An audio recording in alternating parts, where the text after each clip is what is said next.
Iyon, kumusta mga idol? Kung napansin nyo, wala tayo sa dagat o wala tayo sa gubat. Kami pupunta ng bayan at bibili ng bigas at magbabayad ng motor.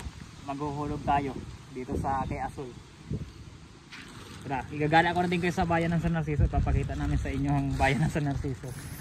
Let's go! At bago tayo pumunta ng bayan, syempre lilinisan muna natin si Asul at deserve niya to dahil sa sobrang putik ng aming dinadaanan dito papunta sa aming bahay sa bukid ay talaga namang naninigas na ang mga putik-putik na tumatalsik sa kanyang katawan. First time ko nga laang palangani mag voice over kaya pagpasensyahan nyo na ang boses ko. Hindi na baling bangit ang boses ko basta magkapagpinto lamang ako sa inyo at magkapag-content ako. Ang baduy ko pa talaga mag voice over guys, pagpasensyahan nyo na. Pagkadating nga dito sa bayan, ang una namin pinuntahan ay itong Rosie dahil magsasarado na sila, malapit na mag alas 5 ng hapon. At ayan, pagdating nga namin sa Rosie ay sakto naglalaro ng ML sila sir, ay nakaabala pa. Naglalaro sila dahil alam nila na out naman na sila, butit umabot kami at pinagbigyan pa makapagbayad dahil alam naman nila na nasa malayong lugar kami, nasa dulong barangay kami ng San Narciso. At habang nagbabayad ang tata mami ni James, siya ay palinga-linga, nagtitingin siya dito sa mga motor-motor at napa-approve siya dahil alam niya na papunta kami sa 7-Eleven mamaya. Na yan ang lagi niyang nire-request tuwing uuwi kami ng bayan ng San Narciso, mag 7-Eleven daw kami at bumili kami ng paborito niyang ice cream. At hindi nga nagtagal, natupad na agad ang kanyang kagustuhan. Nandito na kami sa 7-Eleven, napakabilis. At ayan nga ni, nag-una-una na sa kanyang tata mami. Talagang excited na siyang pumasok sa 7-Eleven at napakalamig daw dito kaya gustong-gusto niyang pabalik-balik.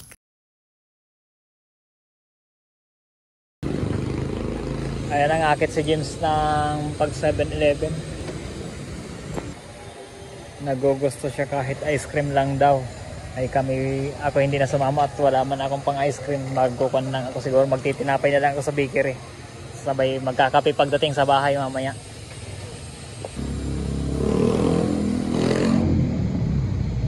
Wow, anong binili mo James?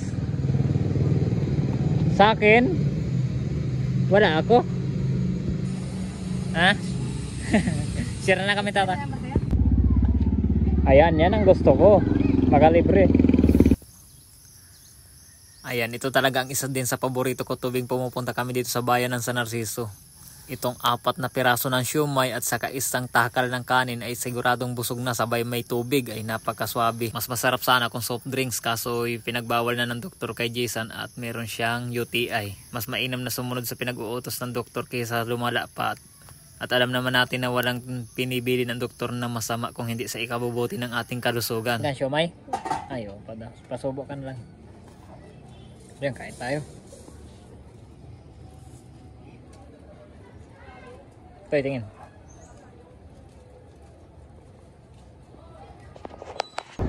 Yan, tumigil kami dito sa palengke at bibili si Jason ng toyo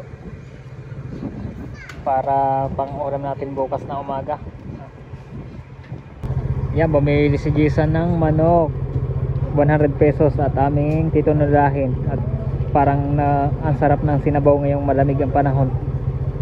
Ayan, yan po ang aming ginawa dito sa bayan ng San Narciso ngayong araw.